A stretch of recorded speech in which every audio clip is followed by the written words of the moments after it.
साथियों, आप सभी का इस प्लेटफॉर्म पर स्वागत है।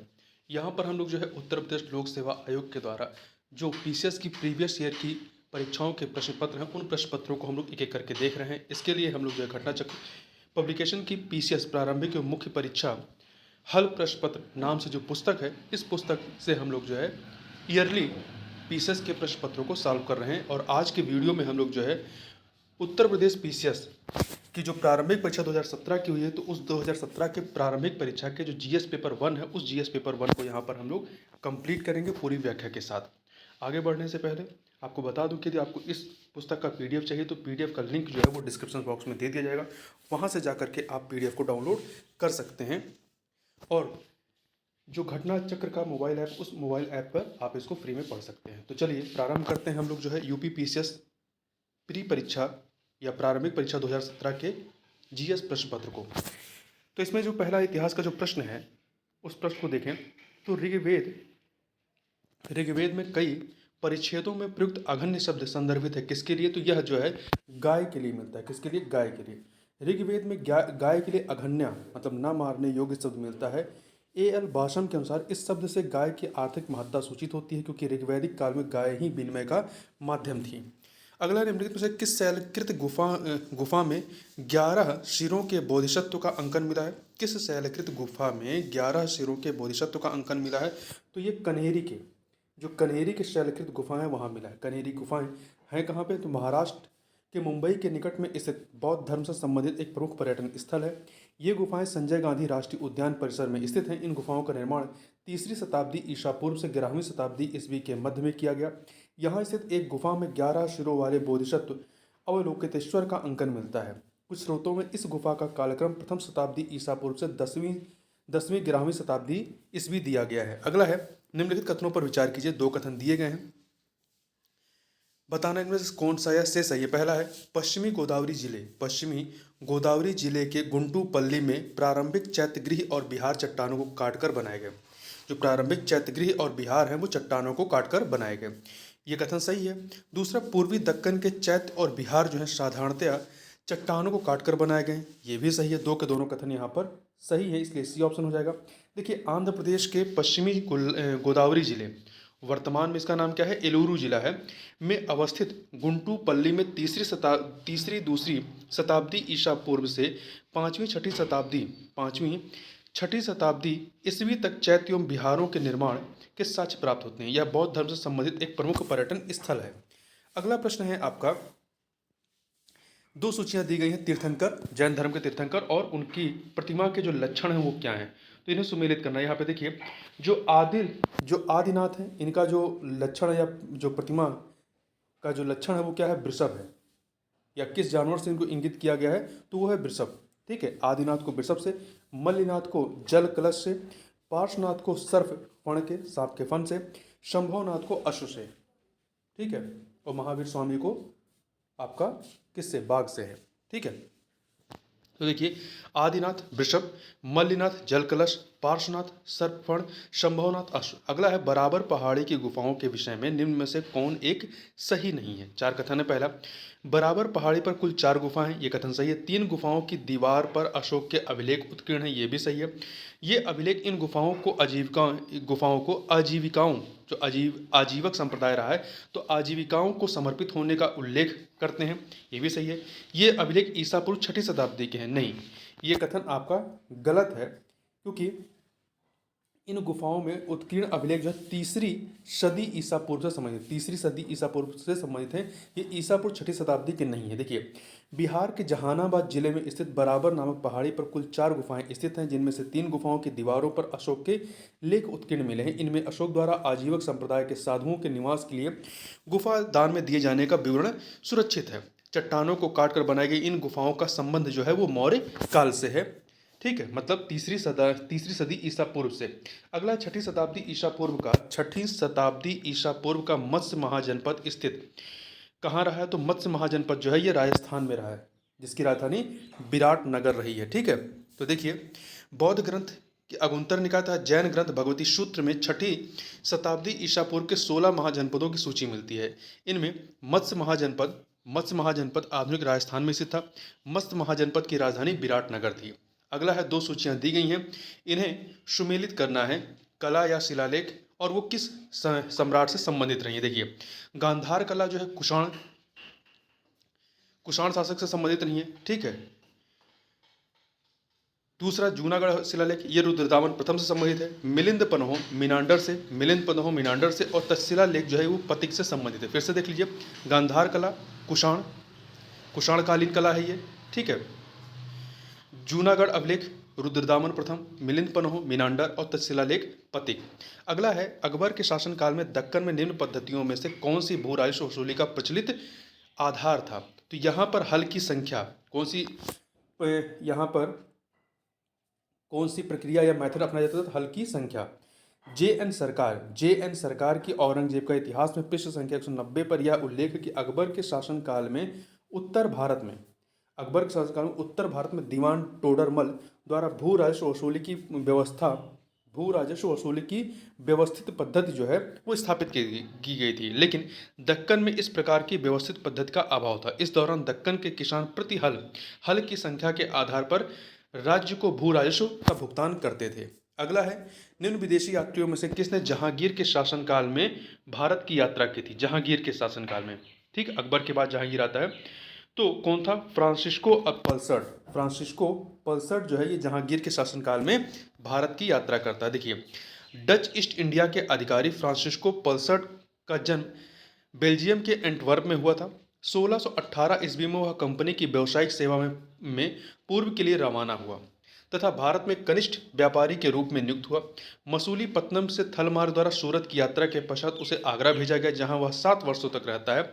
1626 ईस्वी में उसने मुगल साम्राज्य पर एक लेख लिखा, जिसका अनुवाद WH मोरलैंड तथा P गेल द्वारा अनुवादित किया गया था। इसे जहांगीर का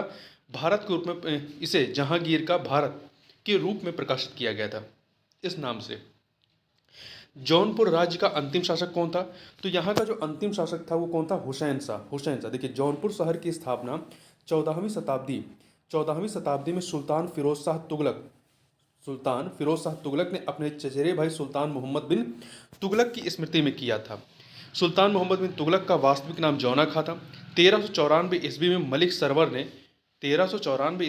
सरवर ने जौनपुर में स्वतंत्र सरकी राज की स्थापना की थी। सरकी शासकों ने लगभग 85 वर्षों तक स्वतंत्रतापूर्वक शासन किया, किंतु 1479 ईस्वी में बहलोल लोदी ने इसके अंतिम शासक हुसैन शाह सरकी को पराजित कर जौनपुर को पुनः दिल्ली सल्तनत का अंग बना दिया। जौनपुर को पूर्व का सिराज या भारत का सिराज कहा जाता था। अगला है, 1303 में काकतीय शासकों की सेना ने निम्न से किसकी सेना को वारंगल में परास्त किया था। तो काकतीय शासकों की सेना ने जो है वारंगल में अलाउद्दीन खिलजी की सेना को परास्त किया था। अलाउद्दीन खिलजी के समय में वारंगल पर पहला आक्रमण 1303 ईस्वी में किया गया। यह आक्रमण फखरुद्दीन जूना और मलिक छज्जू के नेतृत्व में किया गया था, परंतु यह आक्रमण विफल हुआ और काकतीय शासक प्रताप रुद्रदेव ने मुसलमानों को परास्त कर के अव्यवस्थित रूप से वापस लौटने के लिए बाध्य किया। अगला है, निम्नलिखित कथनों पर विचार कीजिए। कथन कांड का प्रश्न है। अभिकथन है कि ब्रिटिश काल में सामान्यतः भारत का व्यापार संतुलन जो है वो अनुकूल था। ब्रिटिश काल में सामान्यतः भारत का व्यापार संतुलन जो है वो क्या था, अनुकूल था। सही है। धन की निकासी का स्वरूप अप्रतिफलित निर्यात था, क्योंकि धन की निकासी का जो स्वरूप था वो अप्रतिफलित निर्यात था। तो यहाँ पे कथन कांड दोनों सही और व्याख्या हो रही, इसलिए ए ऑप्शन हो जाएगा। देखिए यहाँ पर इसकी व्याख्या देख लेते हैं।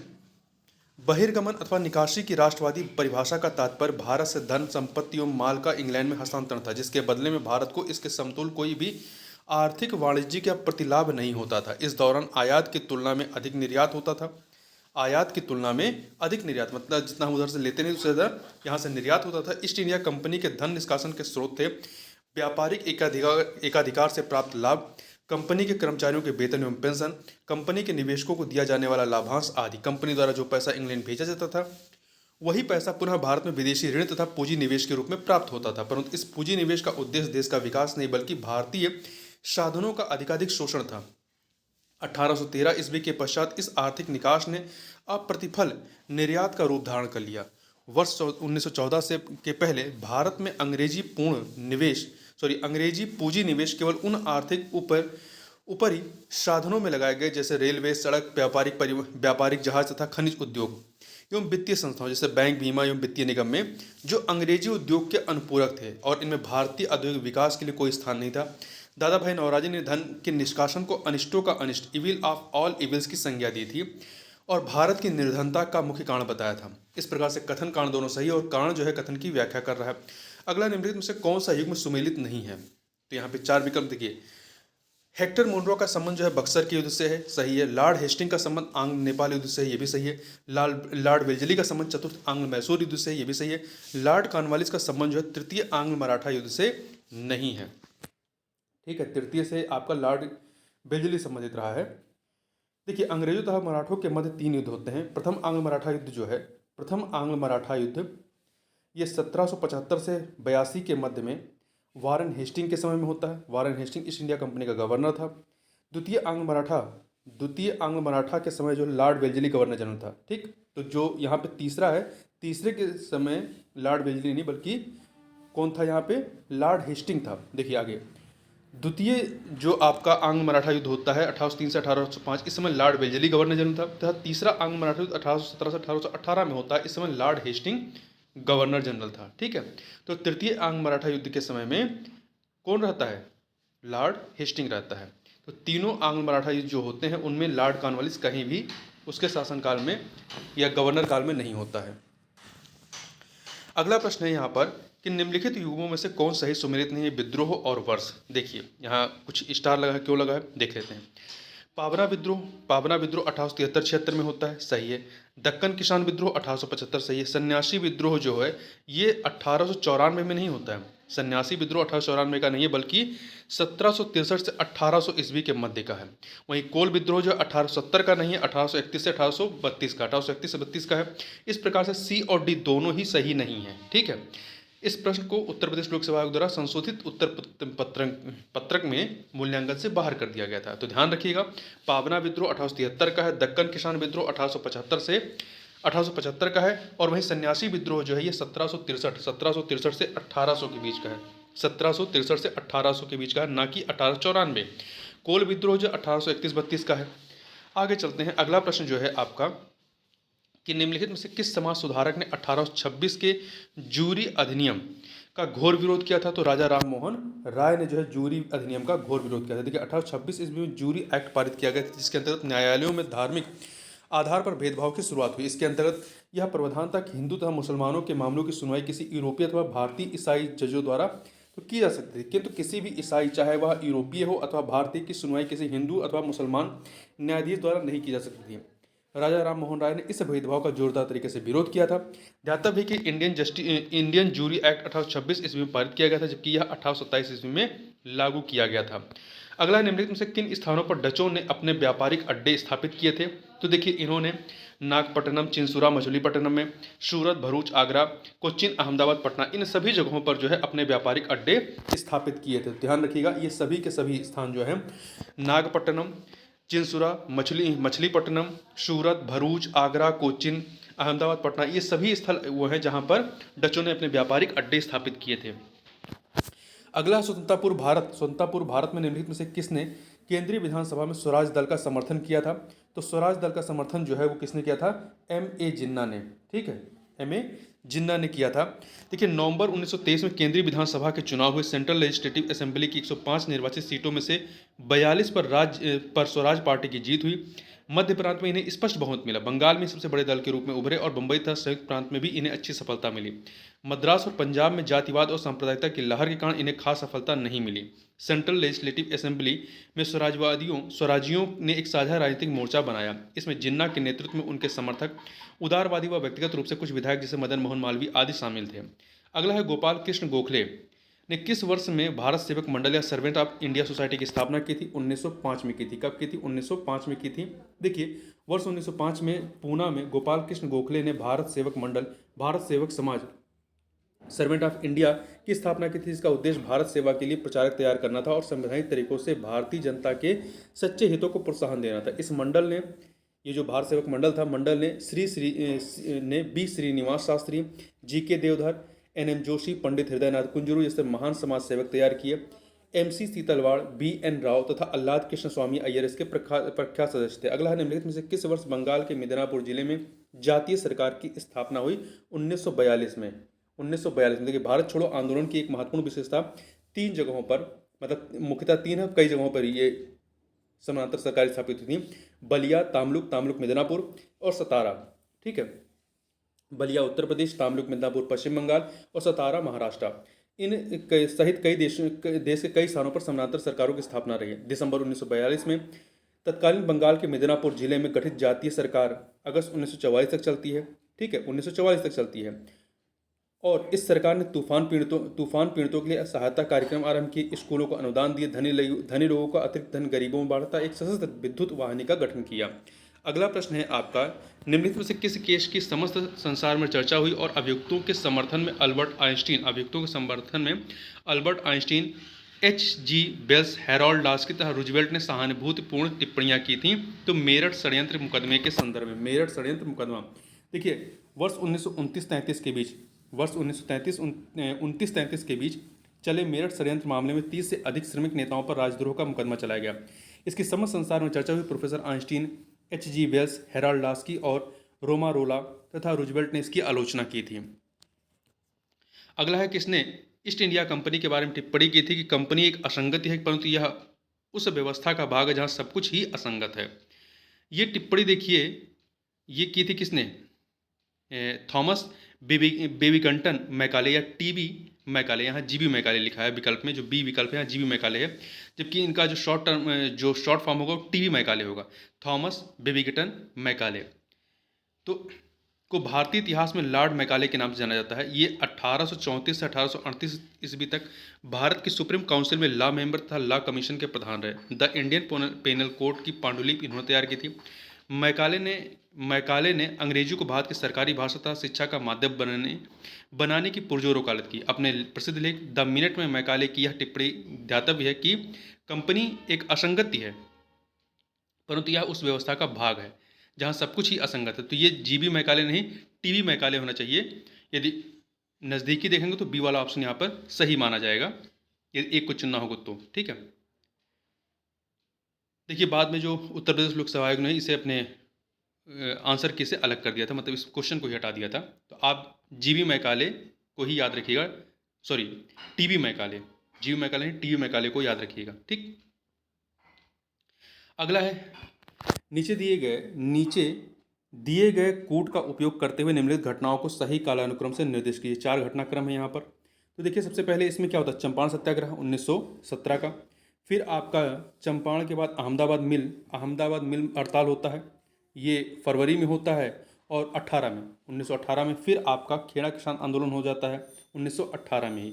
फिर रोलेट एक्ट के विरुद्ध सत्याग्रह 1919 में होता है। तो यहाँ पे 2431 ए ऑप्शन हो जाएगा। ठीक है, आगे चलते हैं। यहाँ पे 2 ज्योग्राफी का है, 2 सूचियाँ दी गई हैं, संस्थान और शहर, इन्हें सुमेलित करना। देखिए वन अनुसंधान संस्थान कहाँ है? देहरादून में, उत्तराखंड के देहरादून में। भारतीय चारागाह एवं चारा अनुसंधान संस्थान कहाँ है? उत्तर प्रदेश के झांसी में। केंद्रीय शुष्क क्षेत्र अनुसंधान संस्थान कहाँ है? राजस्थान के जोधपुर में। और भारतीय कृषि अनुसंधान संस्थान कहाँ है? नई दिल्ली में है। अगला, निम्नलिखित में से कौन सही सुमेलित नहीं है? पर्वत दर्रा और किस राज्य में स्थित है? देखिए शिप्कला दर्रा हिमाचल प्रदेश में, बोमडिला अरुणाचल प्रदेश में, नाथुला मेघालय में नहीं बल्कि सिक्किम में है। नाथुला कहाँ पे है? सिक्किम में है। जोजिला जम्मू कश्मीर में है। ठीक है, अगला है, भारत का सर्वाधिक गहराई वाला बंदरगाह कौन सा है? तो 4 विकल्प हैं, कांडला, कोच्चिन, पारादीप, मार्मुगाओ। तो इसमें पारादीप जो है सबसे अधिक गहराई वाला है। देखिए कांडला जो है 4.6 मीटर है, कोच्चिन 12.8 मीटर है, पारादीप 17.1 मीटर है और मर्मगो 14.4। इस प्रकार से पारादीप जो है वो इसकी गहराई सर्वाधिक है। ठीक है, और बाद में जो है उत्तर प्रदेश लोक सेवा आयोग ने इस क्वेश्चन को भी हटा दिया था। निम्न में से कौन सा विशालतम हिमनद है? तो देखिए इन चारों में से सासाइनी, गंगोत्री, जेमो, सियाचिन। तो सियाचिन जो है सबसे विशालतम हिमनद है, सियाचिन। ठीक है, देखिए सासाइनी जो है ये काराकोरम में है, गंगोत्री उत्तराखंड, जेमू सिक्किम या नेपाल और सियाचिन काराकोरम में है। ठीक है, तो सासाइनी और सियाचिन दोनों ही काराकोरम में है। ठीक, देखिए जियोलॉजिकल सर्वे ऑफ इंडिया के अनुसार ध्रुवों के अतिरिक्त दूसरा सबसे बड़ा ग्लेशियर सियाचिन है। इसी दृष्टि से विश्व का सबसे बड़ा ग्लेशियर फेडचेंको ग्लेशियर है, जो कि पामीर क्षेत्र में स्थित है। आगे चलते हैं। अगला प्रश्न है आपका कि निम्नलिखित लोहा एवं इस्पात कारखानों में से कौन कच्चे माल क्षेत्र के समीप नहीं है? कौन सा कच्चे माल क्षेत्र के समीप नहीं है? तो जमशेदपुर, राउरकेला, दुर्गापुर, सलेम। तो इसमें से जो सलेम है वो कच्चे माल क्षेत्र के नज़दीक नहीं है। लोहा एवं इस्पात उद्योग में इस्तेमाल किए जाने वाले मुख्य कच्चे सामग्रियों में लौह अयस्क, कोयला, मैग्नीज, चूना पत्थर, सिलिका, क्रोमाइट, फेस्पर, स्क्रैप लोहा इत्यादि शामिल है। ये सभी कच्चे माल इन 3 लौह इस्पात उद्योगों, झारखंड का जमशेदपुर, उड़ीसा का राउरकेला और छत्तीसगढ़ का दुर्गापुर, इनके आदि के आसपास उपलब्ध हैं। जबकि सलेम जो कि तमिलनाडु में है, इस्पात संयंत्र के पास इन कच्चे माल की उपलब्धता नहीं है। देखिए, उत्तर प्रदेश लोक सेवा आयोग ने जो है इसका जो सही उत्तर माना है वो दुर्गापुर को माना है। दुर्गापुर, छत्तीसगढ़। तो यदि फिर से यह प्रश्न पूछा जाएगा तो आप भी दुर्गापुर ही लगा कहिए, क्योंकि आयोग जो माना है आप भी उसको मान लीजिएगा। आगे चलते हैं। कर्क रेखा निम्नलिखित में से किन राज्यों से होकर गुजरती है? यहाँ पे 4 राज्य दिए गए हैं। तो देखिए, कर्क रेखा जो है गुजरात से, छत्तीसगढ़ से और झारखंड से गुजरती है। इसमें उत्तर प्रदेश शामिल नहीं है। ठीक, तो गुजरात, छत्तीसगढ़ और झारखंड 1, 2, 4। देखिए, कर्क रेखा या टॉपिक ऑफ कैंसर जो है भारत के 8 राज्यों से गुजरती है। जो 8 राज्य कौन सा है? यदि आप पश्चिम से पूर्व की तरफ चलें तो पश्चिम में गुजरात है। गुजरात, राजस्थान, मध्य प्रदेश, छत्तीसगढ़। गुजरात, राजस्थान, मध्य प्रदेश, छत्तीसगढ़, झारखंड, पश्चिम बंगाल, त्रिपुरा और मिजोरम है। कर्क रेखा उत्तरी गोलार्ध में भूमध्य रेखा के समानांतर ग्लोब पर पश्चिम से पूर्व की ओर खींची गई एक काल्पनिक रेखा जो 23.5 डिग्री उत्तरी अक्षांश से होकर गुजरती है। यह 5 प्रमुख अक्षांश रेखाओं भूमध्य रेखा, मकर रेखा, आर्कटिक रेखा, अंटार्कटिक रेखा और कर्क रेखा में से एक है। अगला प्रश्न है, निम्नलिखित पहाड़ी जातियों का पश्चिम से पूर्व, जो ये जातियां हैं पहाड़ी जातियां, इनका पश्चिम से पूर्व सही क्रम क्या पहचानिए? तो इसमें देखिए, गारो, खासी, जयंतिया, नागा हैं। तो इसमें से सबसे पश्चिम में गारो हैं, फिर उसके पूर्व में खासी, फिर जयंतिया, फिर सबसे पूर्व में आपका नागा है। गारो, खासी, जयंतिया, नागा। तो ये क्रम याद रखिएगा। ठीक है, और ये जनजातियां मेघालय में पाई जाती हैं। जबकि नागा जनजाति, देखिए, गारो, खासी, जयंतिया मेघालय में, जबकि नागा जनजाति मुख्यतः नागालैंड के अलावा मणिपुर, असम तथा अरुणाचल प्रदेश के कुछ हिस्सों में पाई जाती है। देखिए, गारो जनजाति, गारो मेघालय के पश्चिमी भाग, खासी जनजाति मेघालय के मध्य भाग तथा जयंतिया मेघालय के पूर्वी भाग में पाई जाती है। इस प्रकार जो क्रम है वो गारो, खासी, जयंतिया और नागा हो जाएगी, क्योंकि नागा जो है मेघालय के पूर्व में स्थित राज्य है। अगला, निम्नलिखित में से कौन से युग में सही सुमेलित हैं? यहाँ पे आपके कितने युग में है? तो यहाँ पे देखिए 4 युग में है। बताना सही कौन से हैं। इडुक्की तापीय शक्ति गृह नहीं, इडुक्की जो है तापीय शक्ति गृह नहीं है। देखिए, इडुक्की जो है ताप विद्युत केंद्र नहीं बल्कि जल विद्युत परियोजना। जो इडुक्की है ये जल विद्युत परियोजना, ताप विद्युत केंद्र नहीं, इसलिए पहला गलत है। सबरीगिरी जल विद्युत परियोजना है। सबरीगिरी जो है ये आपका जल विद्युत परियोजना है, केरल की है। घाट प्रभा सिंचाई परियोजना है। रामगंगा बहुउद्देशीय परियोजना है। रामगंगा बहुउद्देशीय नदी घाटी परियोजना। तो यहाँ पे पहला छोड़कर दूसरा, तीसरा, चौथा सही है, ए ऑप्शन हो जाएगा। अगला है, 2 सूचियां हैं जलप्रपात और किस नदी पर हैं? तो इन्हें सुमेलित करना। देखिए, दूध सागर जलप्रपात ये आपका मांडवी नदी। मांडवी नदी कहाँ पर है? मांडवी नदी आपका कर्नाटक, गोवा में बहती है। तो कर्नाटक और गोवा की सीमा पर ये दूध सागर मांडवी नदी पर है। डुडुमा जलप्रपात जो है ये मच्छकुंड जो नदी है उस पर है। ये कहाँ पर है? उड़ीसा के कोरापुट में। उड़ीसा के कोरापुट में मच्छकुंड नदी पर है। गोकाक ये घाट प्रभा पर है, घाट प्रभा नदी पर है। कर्नाटक के बेलगावी में जोग जलप्रपात जो है ये कर्नाटक के शरावती नदी पर है। तो यहाँ ध्यान रखिएगा, दूध सागर मांडवी नदी पर, डुडुमा मच्छकुंड नदी पर है, गोकाक घाट प्रभा पर है और जोग जो है ये शरावती नदी पर है। अगला है, निम्नलिखित शैल क्रमों में से कौन भारत का 90% से अधिक कोयला प्रदान करता है?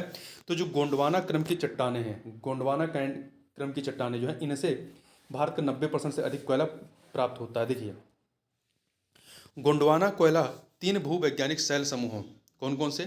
पहला है करहर बारिश ऊपरी शकमारियन, दूसरा है बराकर निचले पर्मियन और तीसरा है रानीगंज ऊपरी पर्मियन से संबंधित है। देश के 90% से अधिक कोयला भंडार में गोंडवाना कोयला का योगदान है। गोंडवाना तंत्र के प्रमुख कोयला क्षेत्र हैं दामोदर घाटी कोयला क्षेत्र, सोन घाटी कोयला क्षेत्र, महानदी घाटी कोयला क्षेत्र, गोदावरी घाटी कोयला क्षेत्र, कान्हन घाटी एवं पेज घाटी कोयला क्षेत्र, सतपुड़ा कोयला क्षेत्र, वर्धा घाटी कोयला क्षेत्र और राजमहल कोयला क्षेत्र। पश्चिमी बंगाल का रानीगंज कोयला क्षेत्र जो है ऊपरी दामोदर घाटी में स्थित है, जो देश का सबसे महत्वपूर्ण और बड़ा कोयला क्षेत्र। ध्यान रखिएगा, पश्चिमी बंगाल का रानीगंज कोयला क्षेत्र ऊपरी दामोदर घाटी में है, जो देश का सबसे महत्वपूर्ण एवं बड़ा कोयला क्षेत्र है। अगला प्रश्न है कि 2 सूचियां हैं क्षेत्र और स्थानांतरित कृषि, मतलब किस क्षेत्र में कौन सी स्थानांतरित कृषि या खेती होती है, इन्हें हमें सुमेलित करना है। तो देखिए, पश्चिमी घाट में जो स्थानांतरित खेती होती है उसे कुमारी कहते हैं। क्या कहते हैं? कुमारी। पश्चिमी घाट में कुमारी, दक्षिणी पूर्वी राजस्थान में वालतरे, उत्तरी पूर्वी भारत में झूम, मध्य प्रदेश तथा छत्तीसगढ़ में डाडिया डाहिया। फिर से देख लीजिए, पश्चिमी घाट में कुमारी, दक्षिण पूर्वी राजस्थान में वालतरे, उत्तर पूर्वी भारत में झूम, मध्य प्रदेश तथा छत्तीसगढ़ में डाहिया है। फिर से दो सूचियां हैं, एल्युमिनियम कंपनी और उनकी स्थिति को यहाँ सुमेलित करना है। बाल्को, बाल्को कहाँ पे है? छत्तीसगढ़ के कोरबा में।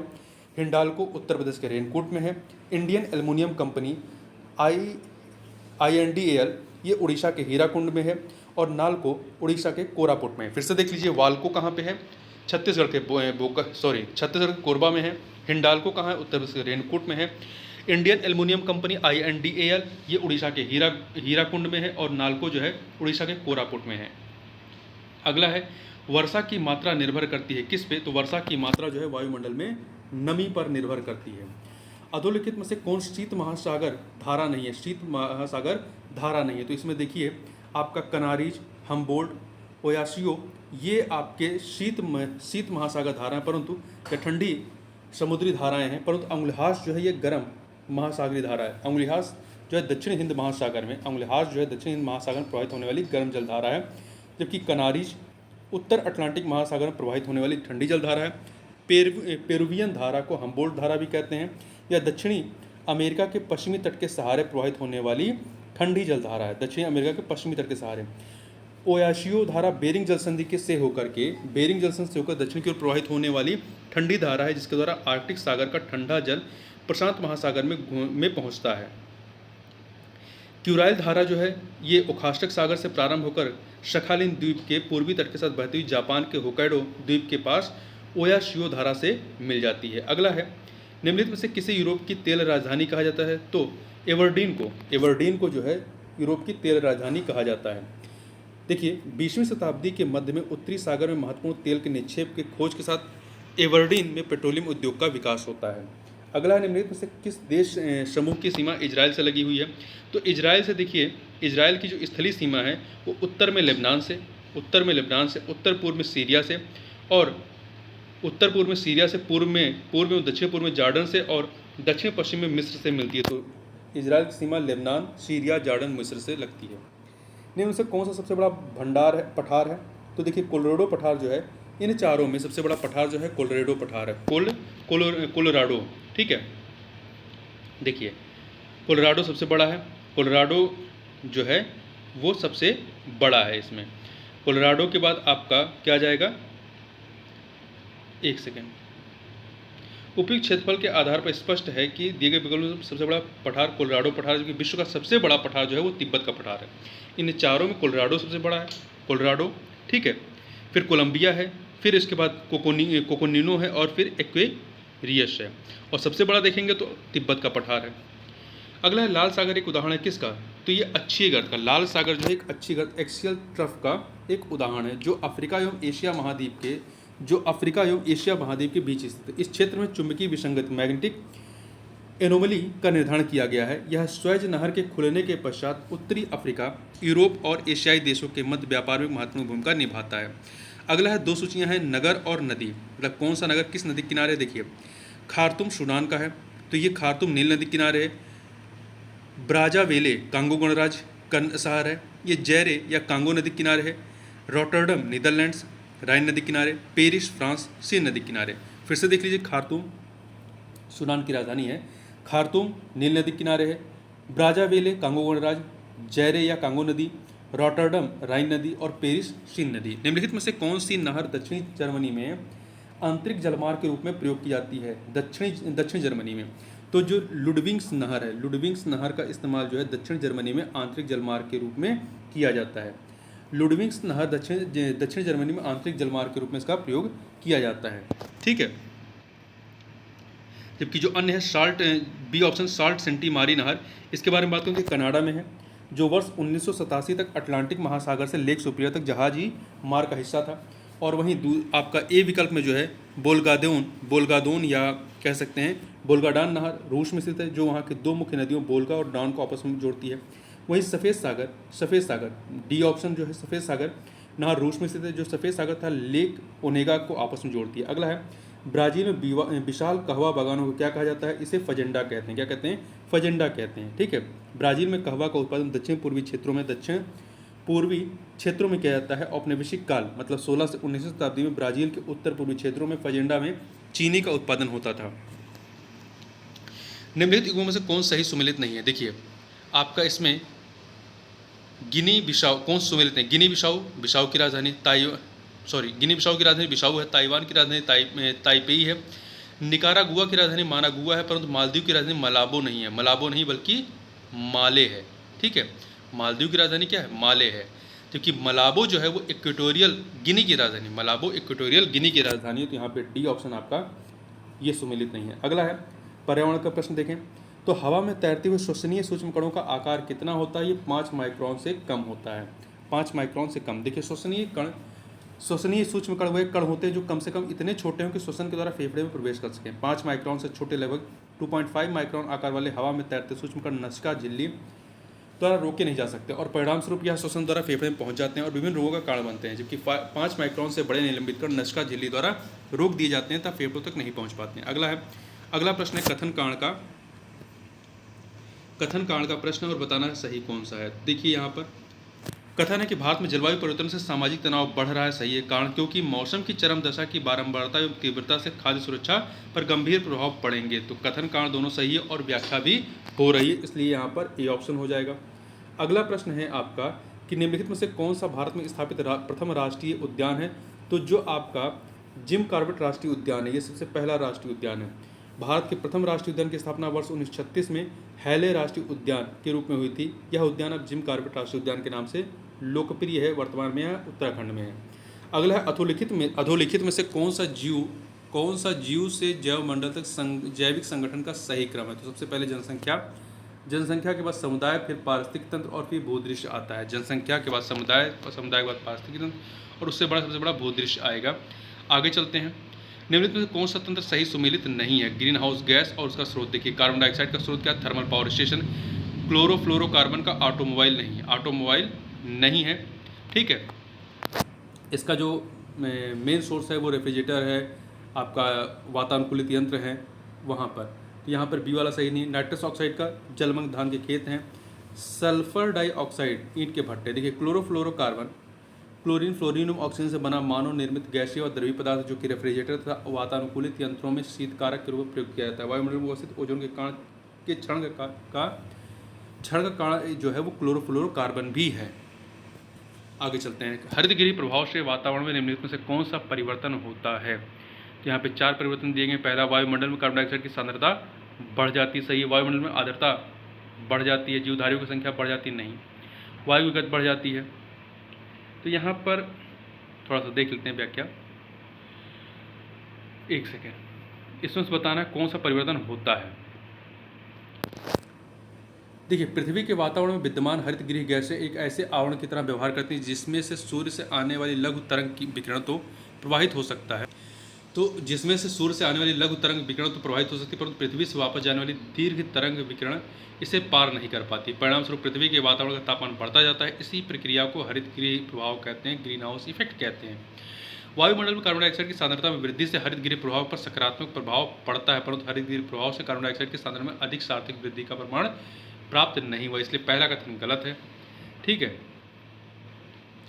जलवाष्प जो है एक प्रमुख हरितगृह गैस है, ग्रीन हाउस गैस है, और इसका हरितगृह प्रभाव में सार्थक योगदान, परंतु यह हरितगृह प्रभाव की तीव्रता से भी प्रभावित होता है।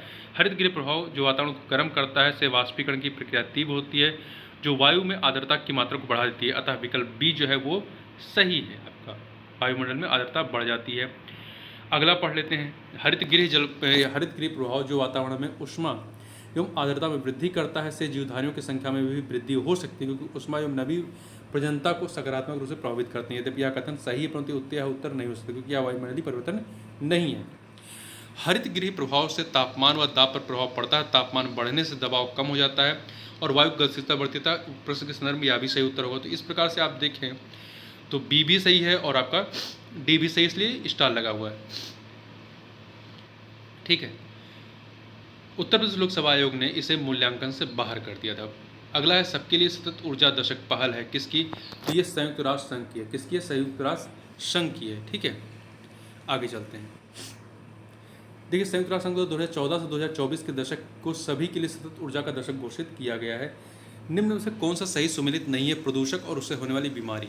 देखिए, पारा से पारा से जो है मिनमाता बीमारी हो सकती है, मिनमाता। कैडमियम से इटाइटाई बीमारी हो सकती है।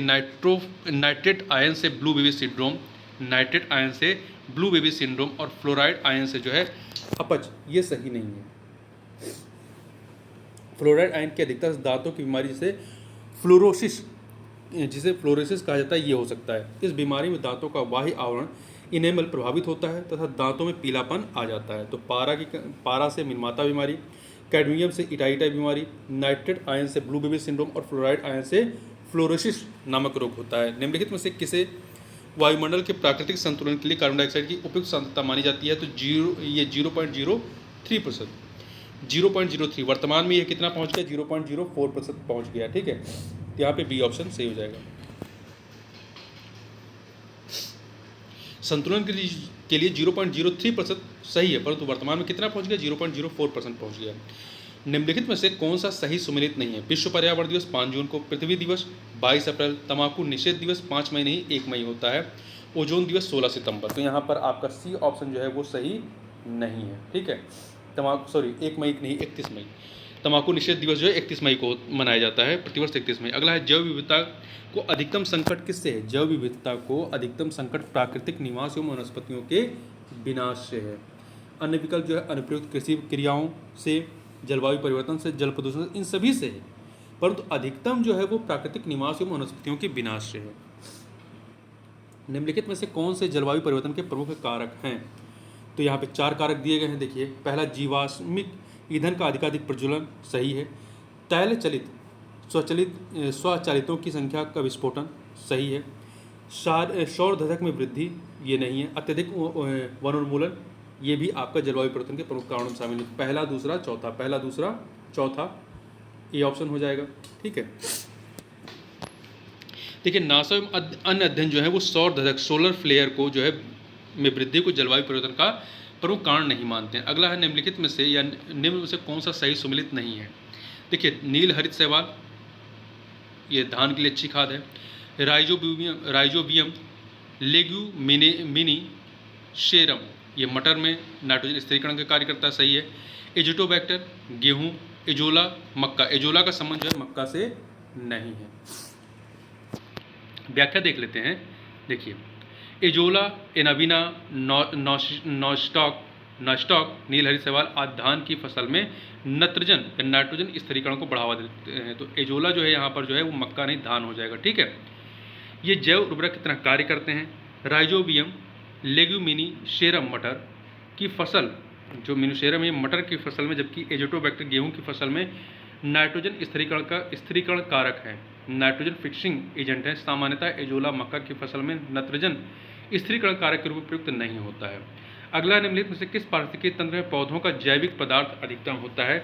किस पारिस्थितिकी तंत्र में पौधों का जैविक पदार्थ?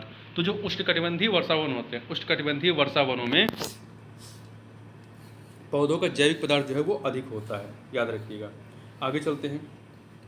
भारत सरकार ने वन संरक्षण अधिनियम किस वर्ष में अधिनियमित किया था? वन संरक्षण अधिनियम 1980 में, वन संरक्षण अधिनियम 1980। ठीक है, इस अधिनियम का संक्षिप्त नाम है वन संरक्षण अधिनियम 1980। यह 25 अक्टूबर 1980 को अधिनियमित किया गया था। अगला है, 2 सूचियाँ दी गई हैं, वन और किस जगह पे पाए जाते हैं, इनको सुमेलित करना। देखिए, उष्णकटिबंधीय वन साइलेंट वैली, जो पश्चिमी घाट का हिस्सा है, केरल। शंकुवृक्ष वन हिमाचल प्रदेश में। कच्छ वनस्पतियाँ सुंदरवन में। कच्छ वनस्पतियाँ कहाँ मिलेंगी? सुंदरवन में। पतझड़ वन राजस्थान में। रानी झांसी समुद्री राष्ट्रीय पार्क की स्थापना हुई थी कब? तो 1996 में। यह कहाँ पर है? अंडमान निकोबार द्वीप समूह में है। अगला है, निम्नलिखित ईंधनों में से कौन न्यूनतम पर्यावरणीय प्रदूषण उत्पन्न करेगा? हाइड्रोजन, डीजल, मिट्टी का तेल, कोयला। इसमें हाइड्रोजन जो है सबसे कम पर्यावरणीय प्रदूषण उत्पन्न करेगा। अगला है आपका विज्ञान का प्रश्न है, एक सुरंग में 100 वाट क्षमता वाले 5 बल्ब लगातार 20 घंटे तक जलाए जाते हैं। संपूर्ण विद्युत खर्च कितनी होगी? 10 यूनिट। कैसे? यहाँ पे देख लीजिए, एक बल्ब के जलने पर हुई कुल विद्युत खपत कितना होगा? इक्वल किलोवाट घंटा। किलोवाट घंटा क्या हो जाएगा, वाट इंटू घंटा बटा के 1000। तो देखिए कितने वाट का बल्ब है, 100 वाट का बल्ब है, 100 वाट का बल्ब है, लगातार कितने घंटे चल रहा है, 20 घंटे चल रहा है, तो बटे के 1000, ये 2 यूनिट हो जाएगा। चूँकि कितने बल्ब हैं, कुल 5 बल्ब जल रहे हैं, तो विद्युत खपत कितनी हो जाएगी, कुल 10 यूनिट हो जाएगी। ठीक, यदि 100 ग्राम चीनी को आधा लीटर पानी में मिला करके 100 ग्राम चीनी को आधा लीटर पानी में मिला करके एक असंतृप्त चीनी का घोल तैयार किया जाए तो निम्न में से कौन सी भौतिक राशि नहीं बदलेगी। देखिए द्रव्यमान बदल जाएगा, घनत्व बदल जाएगा, सांद्रता, परंतु आयतन नहीं बदलेगा। क्या है, आयतन यहाँ पर नहीं बदलेगा। ठीक है,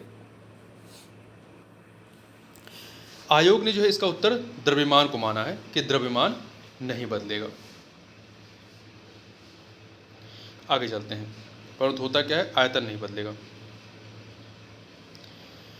मोबाइल चार्जर क्या होता है, मोबाइल चार्जर एक अपचाई ट्रांसफार्मर होता है। ठीक है, अपचाई मतलब स्टेप डाउन ट्रांसफार्मर होता है। मोबाइल फ़ोन चार्जर में अपचाई स्टेप डाउन ट्रांसफार्मर का प्रयोग किया जाता है। अपचाई ट्रांसफार्मर जो होते हैं वोल्टेज को घटाने का काम करते हैं, क्योंकि चार्जर के लिए कम वोल्टेज चाहिए होता है, तो ये वोल्टेज घटाने का काम करते हैं।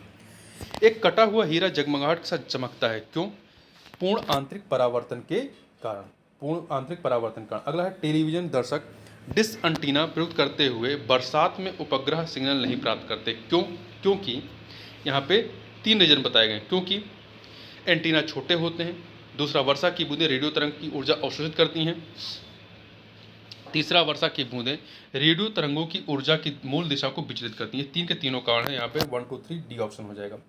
देखिए बरसात में रेडियो तरंगें वर्षा की बूंदों से टकराकर आंशिक रूप से या पूर्णतः उष्मीय ऊर्जा में परिवर्तित हो जाती हैं और बूंदों द्वारा अवशोषित कर ली जाती हैं। वर्षा की बूंदें रेडियो तरंगों की ऊर्जा की मूल दिशा को विचलित करने में सक्षम होती हैं। अतः इन कारणों से बरसात में उपग्रह सिग्नल प्राप्त करने में कठिनाई होती है। वर्षा के समय रेडियो सिग्नल कमजोर हो जाते हैं, जिन्हें छोटे डिश एंटीना ग्रहण नहीं कर पाते हैं। अगला है, निम्नलिखित में से कौन सा एक पदार्थ प्राकृतिक बहुलक है। प्राकृतिक बहुलक, बेकेलाइट, रेशम, केवलार और लेक्सॉन। इसमें रेशम जो है ये प्राकृतिक बहुलक है। ठीक है, यूरिया क्या है, एक नाइट्रोजन युक्त कार्बनिक यौगिक है। यूरिया एक कार्बनिक यौगिक जिसकी रासायनिक सूत्र जो है CONH2 का होल ट्वाइस होता है। यूरिया में लगभग 46.7% नाइट्रोजन एमाइड के रूप में उपस्थित होता है।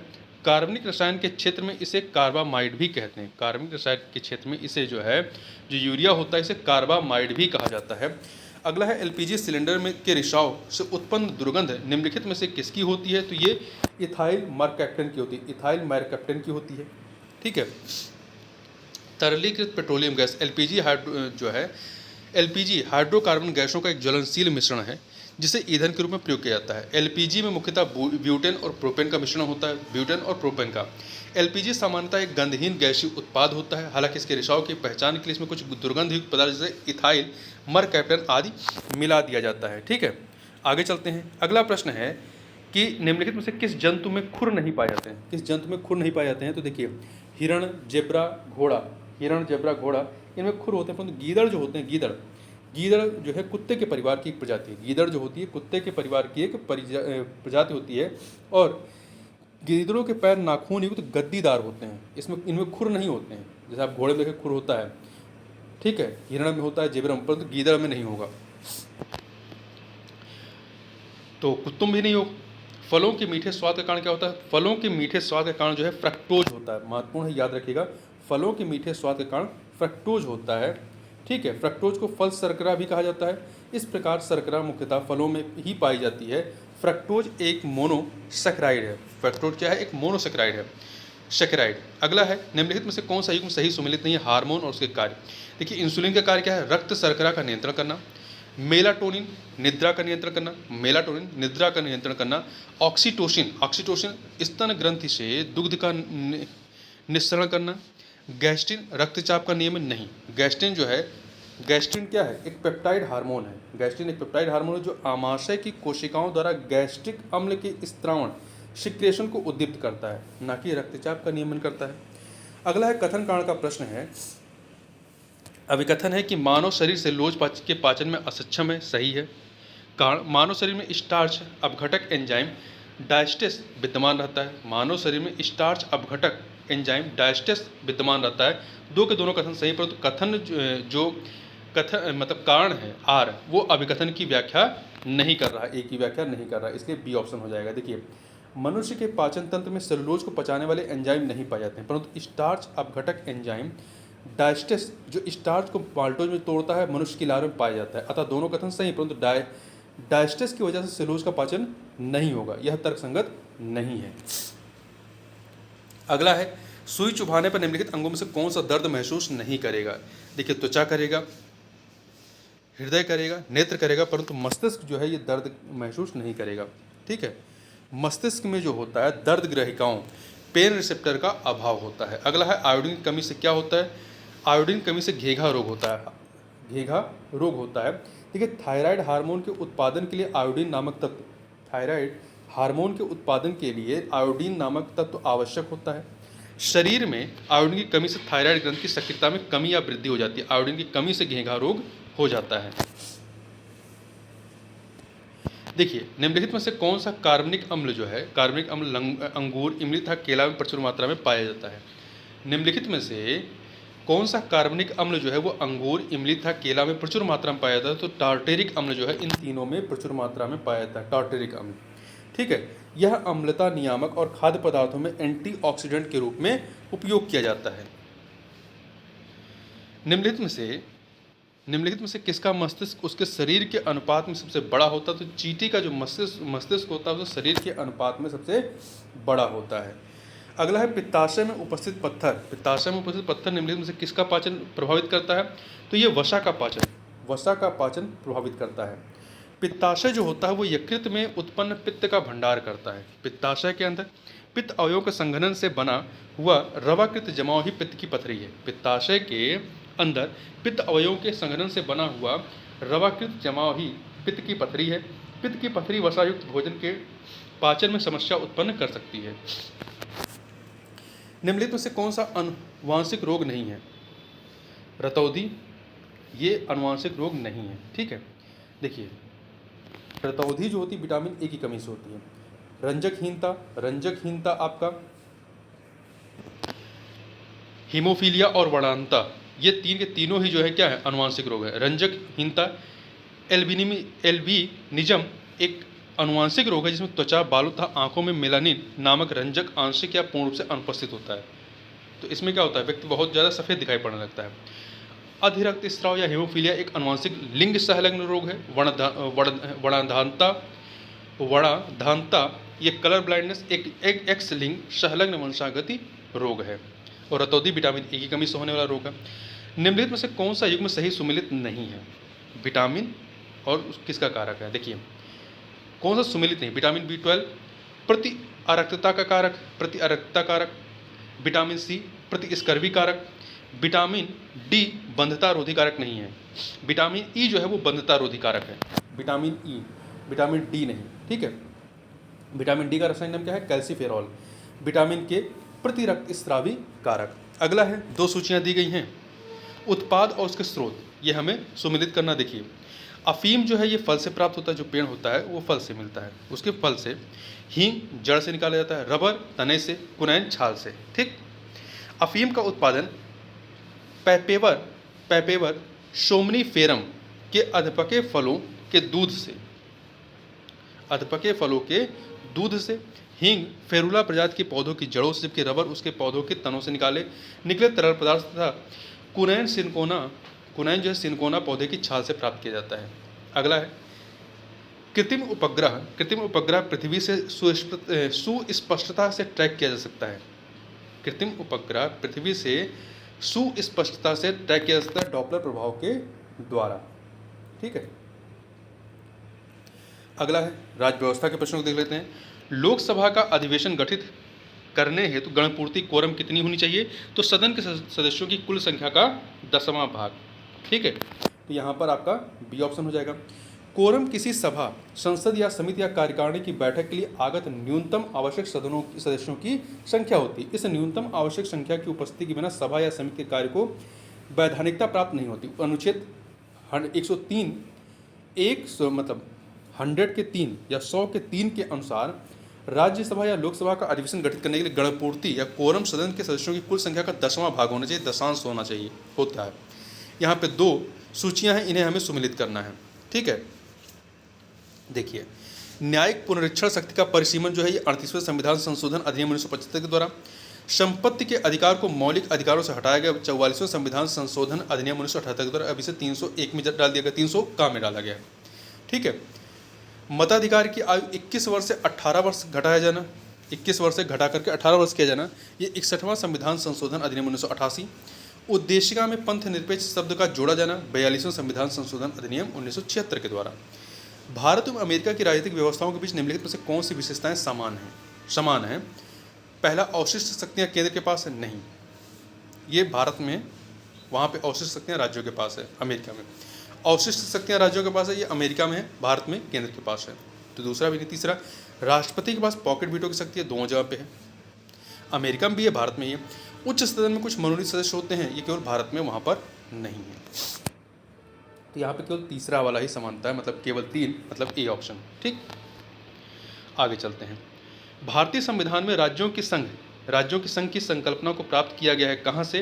तो इसे ब्रिटिश नॉर्थ अमेरिका अधिनियम, मतलब कनाडा से लिया गया है। ठीक है, भारतीय संविधान में राज्यों का संघ की संकल्पना British north America act Canada से प्रेरित है। भारतीय संविधान के अनुच्छेद 1(1) के अनुसार भारत राज्यों का संघ है। भारतीय संविधान के स्रोतों में गवर्नमेंट ऑफ इंडिया एक्ट 1935, अमेरिकी संविधान, ब्रिटिश संविधान, कनाडा संविधान, आयरिश संविधान, ऑस्ट्रेलियन संविधान, सोवियत संघ संविधान, दक्षिण अफ्रीकी संविधान, जर्मनी का वाइमर संविधान, फ्रेंच संविधान व जापान का संविधान आदि, यहाँ से हमने विभिन्न प्रावधानों को ग्रहित किया है या ग्रहण किया है। अगला है, नीचे 2 कथन दिए गए, कथन कांड का प्रश्न है, बताना सही कौन सा है। अभिकथन है, भारत में न्यायिक पुनरीक्षण का क्षेत्र सीमित है, सही है कथन। कारण, भारतीय संविधान में कुछ उधार की वस्तुएं, ये भी सही, परंतु जो आपका आर है वो अभिकथन की व्याख्या नहीं कर रहा है, उसका स्पष्टीकरण नहीं है, इसलिए यहाँ पर बी सही हो जाएगा। ए और आर दोनों सत्य हैं, परंतु आर एक की व्याख्या नहीं, स्पष्टीकरण नहीं है। ठीक है, देखिए, न्यायिक पुनर्विलोकन या पुनरीक्षण की अवधारणा अमेरिकी राजनीतिक व्यवस्था से अभिप्रेरित है। चूँकि अमेरिका का संविधान केवल कुछ पृष्ठों तक ही सीमित है, इसलिए वहीं न्यायिक पुनर्विलोकन जुडिशियल रिव्यू का क्षेत्र ज़्यादा व्यापक है, जबकि भारतीय संविधान में विधि या राजनीतिक वस्तुस्थिति को लगभग स्पष्ट किया गया। अतः यहाँ न्यायिक पुनर्विलोकन का क्षेत्र अमेरिका के मुकाबले संकीर्ण है। ठीक है, आगे चलते हैं। निम्नलिखित में से कौन सरकारिया आयोग का सदस्य था? पी शंकर, ए हनुमंतैया, डॉक्टर एस.आर. सेन, ओ.बी. अलगेशन। तो देखिए, जो सरकारिया आयोग था उसके जो सदस्य थे डॉक्टर एस.आर. सेन थे।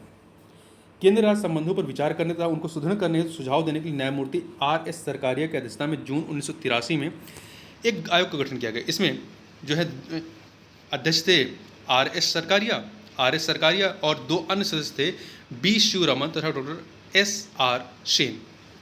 बी. शिवरमन तथा डॉक्टर एस.आर. सेन। अगला है, 2 सूचियां हैं राज्य और उसमें राज्यसभा के सदस्यों की संख्या, इन्हें सुमेलित करना। देखिए, गुजरात में 11 है राज्यसभा के सदस्य, कर्नाटक में 12, केरल में 9, उड़ीसा में 10। फिर से देख लीजिए, गुजरात में 11 हैं, कर्नाटक में 12 हैं, केरल में 9 हैं, उड़ीसा में आपके 10 हैं। कथन कांड का प्रश्न है, बताना सही कौन सा है। अभिकथन है कि चुनाव की घोषणा होते ही राजनीतिक दलों को आदर्श आचार संहिता का पालन करना होता, सही है। जो कथन आर है या कारण, आदर्श आचार संहिता को संसद ने अधिनियमित किया था, नहीं, ये चुनाव आयोग ने इसको अपने हिसाब से बनाया है। तो यहाँ पे कथन सही है, ये सही है, परंतु आर जो है वो असत्य है। ठीक, देखिए, आदर्श आचार संहिता निर्वाचन आयोग द्वारा निर्मित किया जाता है। यह निर्वाचन आयोग द्वारा चुनाव की तिथियों की घोषणा संबंधी प्रेस विज्ञप्ति जारी होने के समय से लागू होती है तथा चुनाव पूरे होने तक प्रभावी रहती है। भारत संघ बनाम हरवंश सिंह जलाल व अन्य सुप्रीम कोर्ट का जो बात था उसमें ये चीज़ बताई गई है। ठीक, राज्यसभा का सर्वप्रथम गठन कब किया गया था? 21 वर्ष हुआ था, 1952 में। ठीक, सर्वप्रथम इसका गठन 3 अप्रैल 1952 को हुआ था। उसकी पहली बैठक जो है वो 13 मई 1952 को हुई थी। अगला, निम्नलिखित में से कौन अंतर्राज्यीय परिषद गठन करने के लिए अधिकृत है? तो राष्ट्रपति है। कौन है? राष्ट्रपति है। भारतीय संविधान के अनुच्छेद 263 के तहत केंद्र राज्य संबंधों में विवादों का समाधान करने और परस्पर सहयोग के क्षेत्रों के विकास के उद्देश्य से राष्ट्रपति एक अंतर्राज्यीय परिषद की स्थापना कर सकता है। सरकारिया आयोग की सिफारिश के अनुसरण में 28 मई 1990 को राष्ट्रपति के आदेश के तहत अंतर्राज्यीय परिषद का गठन किया गया। परिषद का जो स्ट्रक्चर होता है किस प्रकार से? अध्यक्ष प्रधानमंत्री होते हैं, सदस्य सभी राज्यों के मुख्यमंत्री, विधानसभा वाले संघ राज्य क्षेत्रों के मुख्यमंत्री, जैसे मुख्यमंत्री और बिना विधानसभा वाले संघ राज्य क्षेत्रों के प्रशासक एवं लेफ्टिनेंट गवर्नर तथा राष्ट्रपति शासन वाले राज्यों के राज्यपाल सदस्य होते हैं। तो ध्यान रखिएगा, जैसे दिल्ली के मुख्यमंत्री शामिल होंगे परंतु चंडीगढ़ के उपराज्यपाल शामिल होंगे। केंद्रीय मंत्रिपरिषद से कैबिनेट रैंक के 6 मंत्रियों मतलब गृह मंत्री सहित को प्रधानमंत्री द्वारा सदस्य के रूप में नामित किया जाता है। कैबिनेट रैंक के 4 मंत्री सदस्यों के रूप में स्थायी आमंत्रित होते हैं। अगला निम्नलिखित में से कौन सही सुमेलित नहीं है? 4 विकल्प हैं। पहला, नीति नीति अनुमोदन होना चाहिए। प्रस्ताव, ये बजट की मांग को घटाकर 1 रुपया कर दिया जाए। इसमें कहा जाता है बजट की मांग को घटाकर 1 रुपया कर दिया जाए, सही है। मित व्ययिता प्रस्ताव, बजट की मांग में से एक निर्दिष्ट राशि घटा दी जाए, ये भी सही है। सांकेतिक प्रस्ताव, बजट की मांग में से 100 रुपये कम कर दिए जाए। लेखानुदान, बजट मांगों को पूर्ण रूप से वित्तीय वर्ष के लिए पारित करना, ये डी वाला सही सुमेलित नहीं है। देखिए, बजट प्रस्तुतिकरण एवं बजट मांगों के सदन से पारित होने के मध्य के समय में प्रशासनिक व्यय को पूरा करने हेतु लेखानुदान की मांग की जाती है। अन्य शब्दों में यह बजट पारित होने से पहले के प्रशासनिक व्यय हेतु आवश्यकता की पूर्ति हेतु अग्रिम मांग है, इसलिए डी वाला विकल्प सही नहीं है। अगला है, भारतीय संविधान की 3य अनुसूची में निम्न में से क्या उपबंधित है? देखिए, जो 3री अनुसूची उसमें शपथ या प्रतिज्ञान के प्रारूप से संबंधित है। इसमें आपका संघ के मंत्री के लिए पद की शपथ का प्रारूप है, सही है। उच्चतम न्यायालय के मुख्य न्यायाधीश द्वारा ली जाने वाली शपथ का प्रारूप है, सही है। भारत के राष्ट्रपति के लिए पद की शपथ का प्रारूप इसमें नहीं दिया गया है, ठीक है, वो अलग से अनुच्छेद में है। संसद के सदस्यों द्वारा ली जाने वाली शपथ का प्रारूप है तो 1, 2, 4, तीसरा नहीं, तो सी ऑप्शन हो जाएगा। देखिए, इसमें किसके बारे में है? जो राष्ट्रपति का है वो अनुच्छेद 60 में है। इसमें जो है आपका अनुच्छेद 3 में जो है, इसमें जो अनुच्छेद 3 नहीं, 3री अनुसूची में संघ के मंत्री का संसद के निर्वाचन के अभ्यर्थी, संसद के सदस्य, उच्चतम न्यायालय के न्यायाधीशों और भारत के नियंत्रक महालेखा परीक्षक, किस राज्य के मंत्री हैं, राज्य विधानमंडल के निर्वाचन के अभ्यर्थी, राज्य विधानमंडल के सदस्य तथा उच्च न्यायालयों के न्यायाधीश, ठीक है। तो इस प्रकार से 3य अनुसूची में कुल 8 प्रारूप दिए गए हैं। तो देखिए, उच्च न्यायालयों के न्यायाधीश की जो और उच्चतम न्यायालय के न्यायाधीशों की जो शपथ का प्रारूप है वो इसमें दिया गया है। अगला है, प्रोटेम स्पीकर सामान्यतः किसे नियुक्त किया जाता है? तो वो जो है नवनिर्वाचित लोकसभा के वरिष्ठतम सदस्यों में से एक को निर्वाचित किया जाता है, ठीक। निम्नलिखित में से कौन संविधान के अनुच्छेद 21 के दायरे में नहीं आता है? तो यहाँ पे 4 चीज़ें देखिए। एक, चिकित्सक द्वारा घायल को चिकित्सीय सहायता देना आता है। कार्यस्थल पर महिलाओं का लैंगिक उत्पीड़न, ये भी आएगा। पानी गुणवत्ता को दूषित करना, ये भी आएगा, परंतु मृत्युदंड जो है इसके तहत नहीं आएगा। देखिए, मृत्युदंड जो है अनुच्छेद 21 के दायरे में नहीं, क्योंकि अनुच्छेद 21 स्वयं विधि द्वारा स्थापित प्रक्रिया के तहत प्राण एवं दैहिक स्वतंत्रता से वंचित किए जाने की बात करता है। जगमोहन सिंह बनाम स्टेट ऑफ उत्तर प्रदेश के मामले में भी सर्वोच्च न्यायालय की 5 सदस्यीय पीठ ने मृत्युदंड को अनुच्छेद 21 का उल्लंघनकारी मानने से इनकार कर दिया था, अर्थात मृत्युदंड दिए जाने से अनुच्छेद 21 का उल्लंघन नहीं होता है, ठीक। अगला है, निम्नांकित में से कौन सा एक क्षेत्रीय परिषदों का लक्षण नहीं है? क्षेत्रीय परिषदों का, यह एक संवैधानिक संस्था नहीं, यह एक संवैधानिक संस्था नहीं, सांविधिक स्टेचुरी निकाय है, ठीक है। तो यहाँ पहला सही नहीं है। 5 क्षेत्रीय परिषदों की स्थापना राज्यों के पुनर्गठन अधिनियम 56 के तहत की गई थी, सही है। इधर चंडीगढ़ राज्य नहीं है, फिर भी एक क्षेत्रीय परिषद में शामिल किया गया, सही है। यह एक परामर्शदात्री संस्था है, ये भी सही है। देखिए, क्षेत्रीय परिषद एक सांविधिक या स्टेचुरी निकाय है, ना कि संवैधानिक संस्था, जिनका गठन राज्यों के बीच सहयोग और समन्वय बढ़ाने के लिए राज्य पुनर्गठन अधिनियम 1956 के तहत किया गया था। इनकी संख्या 5 है। उत्तरी क्षेत्रीय परिषद, मध्य क्षेत्रीय परिषद, पूर्वी क्षेत्रीय परिषद, पश्चिमी क्षेत्रीय परिषद तथा दक्षिण क्षेत्रीय परिषद। चंडीगढ़ राज्य न होते हुए भी उत्तरी क्षेत्रीय परिषद में शामिल है। इसके अतिरिक्त दिल्ली, दादरा एवं नगर हवेली तथा दमन दीव व पुडुचेरी संघ राज्य क्षेत्र होते हुए भी क्षेत्रीय परिषद में शामिल किए गए हैं। इन क्षेत्रीय परिषदों का कार्य विभिन्न क्षेत्रों में आपसी हित के मामलों पर चर्चा करना तथा सिफारिशें करना है। अगला है, निम्नलिखित कथनों पर विचार कीजिए और नीचे दिए गए कोड को सही उत्तर को चुनाव करिए। कथन कांड का प्रश्न है। अभिकथन है कि भारत एक लोकतांत्रिक देश है, सही है, कारण भारत का अपना एक संविधान है। दोनों ही बातें अपनी जगह पे सही है, परंतु भारत का अपना एक संविधान है, इससे यह एक लोकतांत्रिक देश है ये सिद्ध नहीं होता, क्योंकि बहुत सारे ऐसे देश हैं जो लोकतांत्रिक नहीं परंतु उनका भी अपना एक संविधान होता है। तो यहाँ पर बी ऑप्शन हो जाएगा, ठीक है। अगला है, निम्नलिखित में से कौन संसद सदस्यों का सामूहिक विशेषाधिकार नहीं है? देखिए, चर्चा एवं प्रक्रिया की स्वतंत्रता, ये सामूहिक विशेषाधिकार है। संसद के आंतरिक विषयों के संचालन का अधिकार, ये भी है। साक्षी के रूप में उपस्थिति से स्वतंत्रता, ये सामूहिक विशेषाधिकार नहीं है, ठीक है, ये व्यक्तिगत में आएगा। सी ऑप्शन, अपरिचितों को सदन से बाहर रखने का विशेषाधिकार, यह है। देखिए, संसदीय विशेषाधिकार सदन के दोनों सदनों, उसकी समितियों तथा सदस्यों को प्राप्त विशिष्ट अधिकार, उन्मुक्तियाँ व छूट होते हैं। इन विशेषाधिकारों को दो वर्गों में बांटा जा सकता है। पहला, वे जो संसद के प्रत्येक सदन द्वारा सामूहिक रूप से प्रयोग में लाए जाते हैं। दूसरा, वे जो व्यक्तिगत रूप से संसद सदस्यों द्वारा उपभोग्य होते हैं। संसद के प्रत्येक सदन द्वारा सामूहिक रूप से प्रयोग किए जाने वाले विशेषाधिकार जो है वो आपके कुछ इस प्रकार से, कौन कौन से?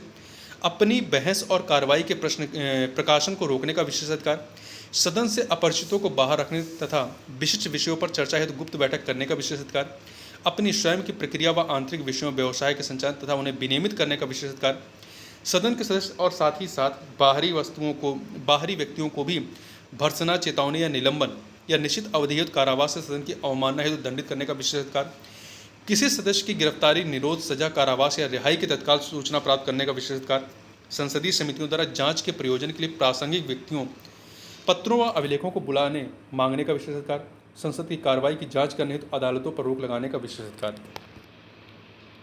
इसके अतिरिक्त सदन के परिसर में किसी सदस्य या अन्य व्यक्ति की गिरफ्तारी और कानूनी प्रक्रिया किए जाने से पूर्व पीठासीन अधिकारी की अनुमति लिए जाने की विशेषाधिकार। ठीक है, तो इस प्रकार से जो आपका सी विकल्प दिया गया है, साक्षी के रूप में उपस्थित से स्वतंत्रता, ये सामूहिक न बल्कि व्यक्तिगत स्वतंत्रता के तहत आएगा, व्यक्तिगत विशेषाधिकार के तहत आएगा। अगला है, निम्नलिखित कथनों पर विचार कीजिए तथा नीचे दिए कोड से अपना उत्तर चुनिए। यहाँ पे 4 कथन दिए गए हैं। पहला, राज्यपाल को उच्च न्यायालय के न्यायाधीश की नियुक्ति का अधिकार नहीं है, राष्ट्रपति करता है। पहला सही है। ठीक, वह विधानमंडल का हिस्सा नहीं है, बिल्कुल विधानमंडल का हिस्सा है। तीसरा, उन्हें विधान परिषद में कुछ सदस्यों को मनोनीत करने का अधिकार बिल्कुल है, उनके पास कोई न्यायिक शक्ति नहीं, बिल्कुल न्यायिक शक्ति है, सजा माफ करने का अधिकार है उसको। तो 1, 3 सही है, बाकी 2 और 4 गलत है। ठीक, देखिए, राज्यसभा द्वारा संविधान के अनुच्छेद 249 के अंतर्गत पारित संकल्प जिसके द्वारा संसद को राज्य सूची के विषय पर राष्ट्रीय हित में विधि निर्मित करने का अधिकार दिया गया हो, प्रवृत्त रहेगा।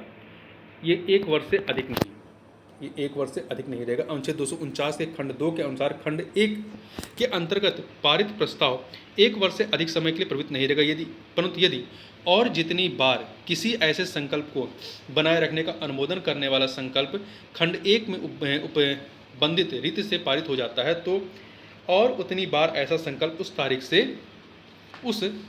तारीख से जिसको वह इस खंड के अधीन अन्यथा प्रवृत्त नहीं रहता, 1 वर्ष की और अवधि तक प्रवृत्त रहेगा। ठीक है, अब अर्थव्यवस्था के प्रश्नों को देख लेते हैं।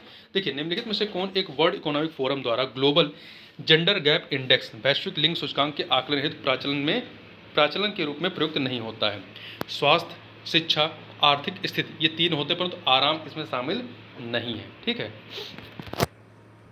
डी। देखिए, इसके मापदंडों में जो 4 चीज़ें क्या क्या हैं? ग्लोबल जेंडर गैप इंडेक्स के मापन के लिए 4 जो मापक हैं वो है आर्थिक भागीदारी और अवसर, शैक्षणिक उपलब्धियाँ, स्वास्थ्य एवं उत्तरजीविता और राजनीतिक सशक्तिकरण। अगला है, निम्नलिखित में से समन्वित बाल विकास सेवा ICDS योजना के अंतर्गत कौन सी सेवा नहीं प्रदान होती है?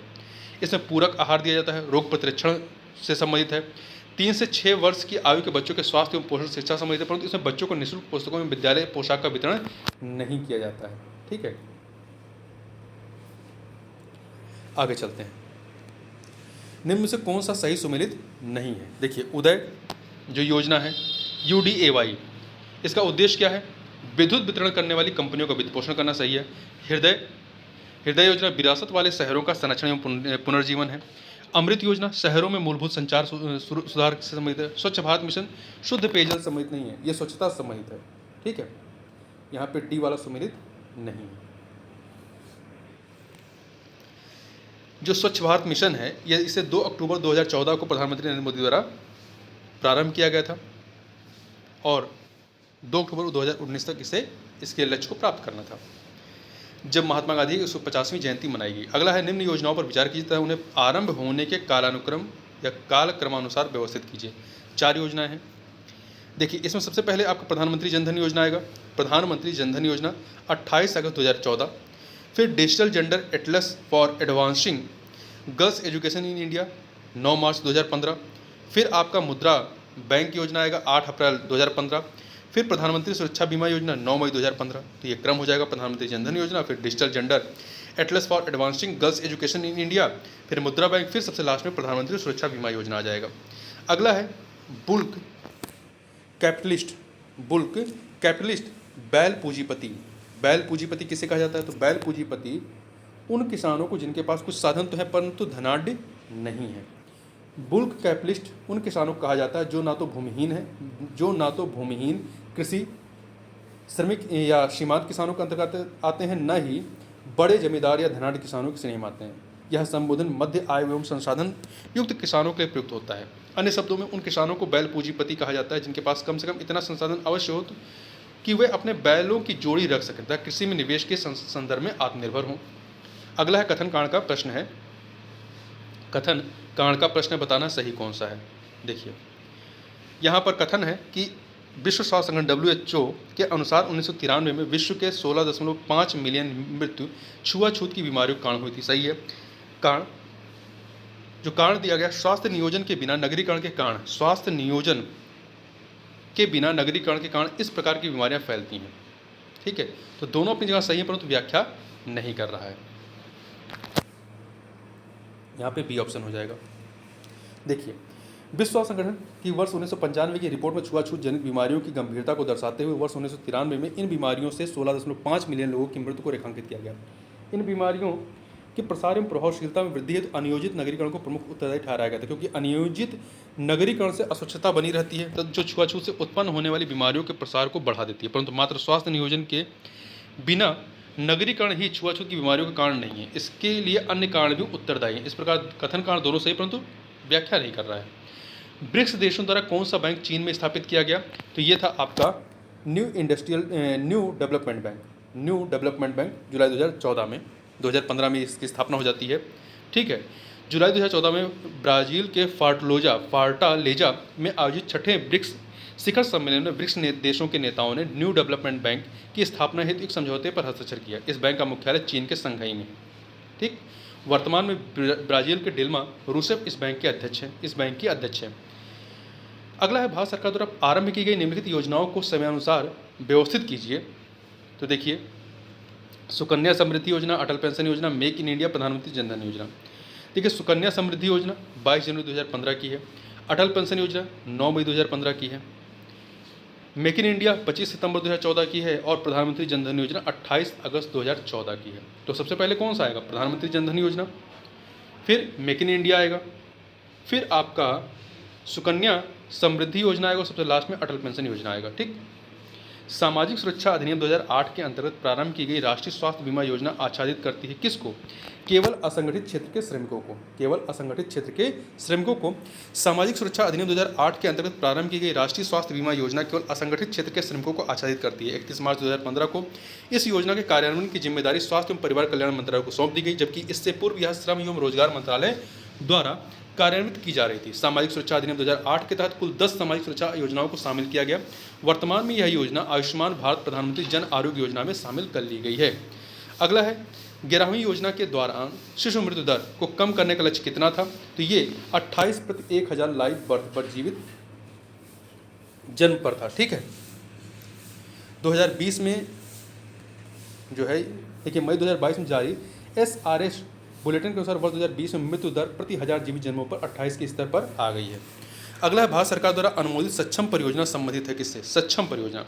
जो सक्षम परियोजना है ये देखिए ये नवीन अप्रत्यक्ष कर नेटवर्क संबंधित है। नवीन अप्रत्यक्ष कर जो इनडायरेक्ट टैक्सेस है उस नेटवर्क से संबंधित है। देखिए भारत सरकार द्वारा अनुमोदित सक्षम परियोजना नवीन अप्रत्यक्ष कर नेटवर्क संबंधित है। आर्थिक मामलों की मंत्रिमंडलीय समिति ने इस परियोजना को 28 सितंबर 2016 को अपनी स्वीकृति दी। परियोजना की कुल लागत 2256 करोड़ रुपये जबकि अवधि 7 वर्ष है। यह परियोजना वस्तु एवं सेवा कर के कार्यान्वयन में सहायक होगी। साथ ही यह योजना कस्टम विभाग के व्यापार के सुगमीकरण हेतु सिंगल विंडो इंटरफेस या जिसे स्विफ्ट कहते हैं को विस्तारित भी करेगी। ठीक, अगला है आपका स्टार्टअप्स की विशेष आवश्यकताओं को पूरा किया जाता है किसके द्वारा? दूत निवेशकों के माध्यम से, जोखिम मुक्त पूंजी से, भीड़ वित्त पोषण के माध्यम से। ठीक है, भीड़ वित्त पोषण को इंग्लिश में क्या कहते हैं? क्राउड फंडिंग कहते हैं। ठीक है, तो यहाँ पे उपयुक्त सभी हो जाएगा। अब जनसंख्या और नगरीकरण के प्रश्नों को देख लेते हैं। निम्नलिखित में से कौन एक राज्य आर्थिक दृष्टि से सबसे ऊपर किंतु लिंगानुपात के आधार पर सबसे नीचे है? तो यह है हरियाणा। आर्थिक दृष्टि से देखें तो काफ़ी ऊपर है और लिंगानुपात में सबसे नीचे है। ठीक, देखिए, अगला है 2011 की जनगणना के अनुसार निम्नलिखित राज्यों में से किस में अनुसूचित जनजातियों की जनसंख्या का प्रतिशत उसके कुल जनसंख्या के प्रतिशत के हिसाब से न्यूनतम है? तो यह है उत्तर प्रदेश में। उत्तर प्रदेश में, ठीक है। आगे चलते हैं, एक सेकंड। 2011 की जनगणना के अनुसार निम्न से किस राज्य में जनसंख्या में कमी आई है? तो नागालैंड। यहाँ पे ऋणात्मक जो है वृद्धि दर है, ऋणात्मक है यहाँ पर, ठीक। राज्य विशेष के प्रश्नों को देख लेते हैं। उद्योग और केंद्र, यहाँ पे सुमेलन देख लेते हैं। देखिए, खेल का सामान मेरठ, दिया सलाई बरेली, पीतल का सामान मुरादाबाद और लकड़ी पर नक्काशी सहारनपुर। उत्तर प्रदेश में कुल कितने कृषि जलवायु क्षेत्र हैं? कुल 9 हैं। कितने हैं? कुल 9 कृषि जलवायु क्षेत्र हैं। कौन कौन से हैं? तो यह तराई, पश्चिमी मैदान, मध्य पश्चिमी मैदान, दक्षिण पश्चिमी, अर्धशुष्क, मध्य मैदान, बुंदेलखंड, उत्तर पूर्वी मैदान, पूर्वी मैदान और विंध्य पहाड़ी क्षेत्र।